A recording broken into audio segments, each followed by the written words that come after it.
据路透社等多家媒体综合报道，1月23日，德国国防部宣布，德国将会向乌克兰转让6架 Mk4-1直升机，帮助乌克兰在黑海侦察和运输部队。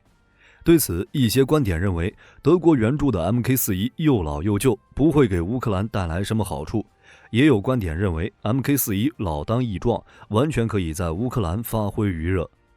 火力军今天就带大家一起盘点一下德国援助的这款 Mk4-1直升机，看看它性能到底如何，能否担当得起海王的称号。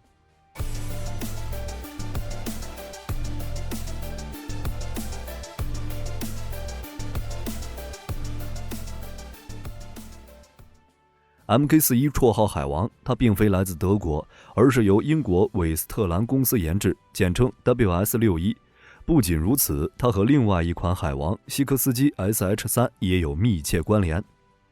因为当初韦斯特兰研制 Mk4-1就是看中了美军的 SH3，想以此为模板进行仿制。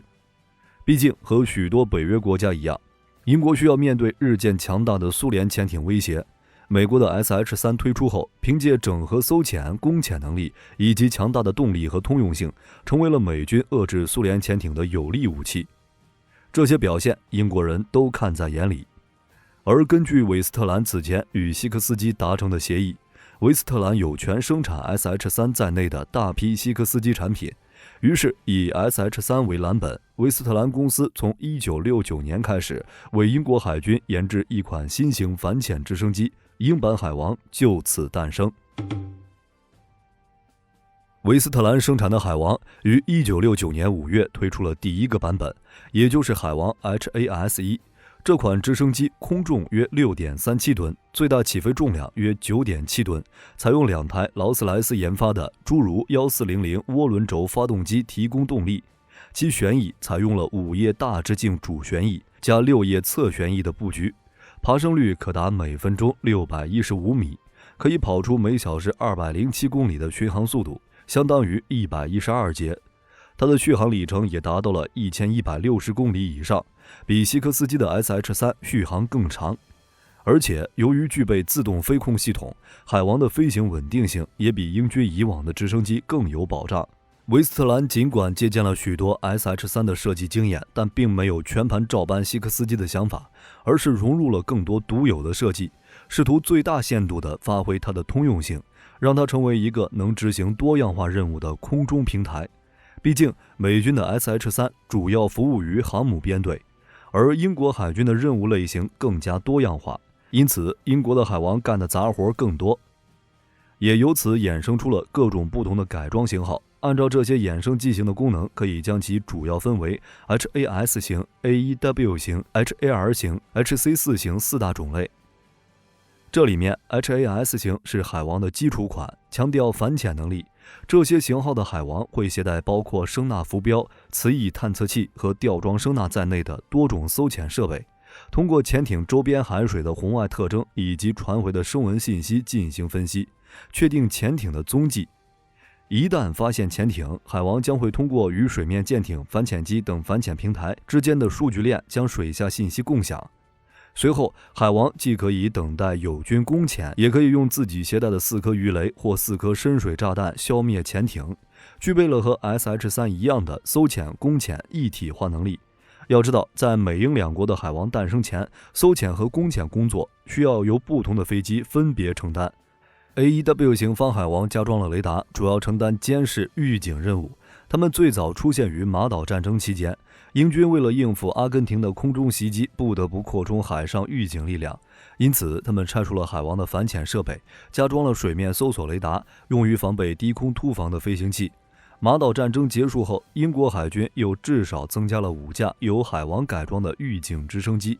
HAR 型的海王侧重于海上搜救，它们大多拆除了反潜设备，以便腾出更大的机舱，容纳更多人员。此外，机舱内装载的充气浮力带也可以在直升机水上着陆时提供额外的浮力。英军使用海王直升机在马岛战争和波黑战争中执行了多次搜救疏散任务。英国卖给澳大利亚的 HAR 型还参加了2004年印尼海啸期间的救灾工作，被证明的一款能够全天候快速部署且效率高超的搜救机，包括安德鲁王子和威廉王子在内的多位名人都曾驾驶过 HAR 海王执行前线任务。至于 HC-4 型，非常强调运输能力，它原本是维斯特兰为埃及提供的运输直升机，后来英国海军看中了它的运输潜力，在拆掉反潜设备后， HC-4 型的海王可以一次运送15名至37名士兵。英军精锐的 SAS 特种部队在冷战期间就曾多次搭乘海王参加境外军事活动。此外，海王出口到印度、挪威、巴基斯坦等国的型号搭载的航电设备也不尽相同，种类繁多，火力军就不在这里展开了。海王加入英军作战序列后，参加了马岛战争、海湾战争、黔南内战等一系列武装冲突，充分证明了他对战争的适应能力。海王在海外的销售情况也不错，巴基斯坦、印度、德国、比利时、挪威、埃及等9个国家都是他的用户。这些销往海外的海王直升机卷入了印巴战争、伊拉克战争等一系列冲突，这其中卡塔尔、巴基斯坦和德国的海王直升机经过改装，还能携带海贼鸥或飞鱼反舰导弹，具有一定的对舰威慑能力，在多个热点地区留下了痕迹。当然，作为一款冷战中期问世的武器，海王在本世纪10年代以后也开始面临机龄老化的问题。毕竟，维斯特兰生产的344架海王中，即便最年轻的一批，出厂时间也是在1995年，再加上美国的 SH-60 海鹰和欧洲国家的 NH-90 等新机型后来居上，海王的地位也逐渐被新秀们取代。在这种情况下，为海王延寿，还不如采购更新型的通用直升机。从2011年澳大利亚退役海王开始，已经有6个国家先后将海王除役。而英国海军航空兵的最后一架海王也在2018年退伍，或许要不了多久，海王就会彻底退出历史舞台，而俄乌之间的战争极有可能是海王最后一次表现的机会。需要注意的是，这已经不是海王直升机第一次进入乌克兰。早在2022年11月，英国就曾宣布向乌克兰提供3架海王，但因为数量太少，还没有在战场上发挥太大的作用。德国提供的海王进入乌克兰之后，可以执行的任务很多。它既可以像德国所说的那样，协助乌克兰在海上运输部队和物资，展开海上搜救，还可以发挥反潜本能，对付俄军潜艇。毕竟，俄罗斯黑海舰队虽然在2年的战争中损失惨重，但黑海舰队损失的大多是水面舰艇。除开去年9月损失了1艘基洛级之外，黑海舰队的水下力量仍然比较完备。其第4独立潜艇旅麾下还有6艘基洛级可以出动，每一艘基洛级潜艇都可以携带4枚口径巡航导弹，对陆地目标展开打击。俄军此前也的确通过黑海舰队发射的口径导弹攻击了乌克兰的大量民用设施。不仅如此，乌克兰主要的粮食出口通道也有可能面临俄军潜艇的威胁。在这种背景下，加强海上反潜力量是乌克兰必须要做的工作。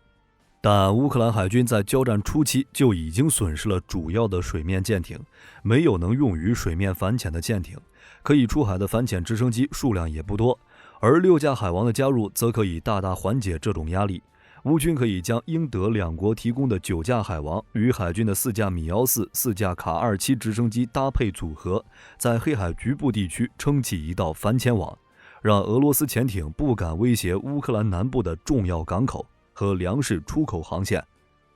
总之，别看海王有点老，它到了乌克兰还是能发挥余热的。最后，值得注意的是，德国虽然在近期拒绝了向乌克兰提供金牛座巡航导弹的请求，但不可否认的是，德国是对乌克兰军援力度最大的国家之一。德国对乌克兰的支持在未来很长一段时间都会持续，直到这场战争结束。好了，以上就是本期节目的全部内容。关于海王直升机入乌，如果你有更好的意见和想法，请在评论区留言。我是火力军，下期节目再见。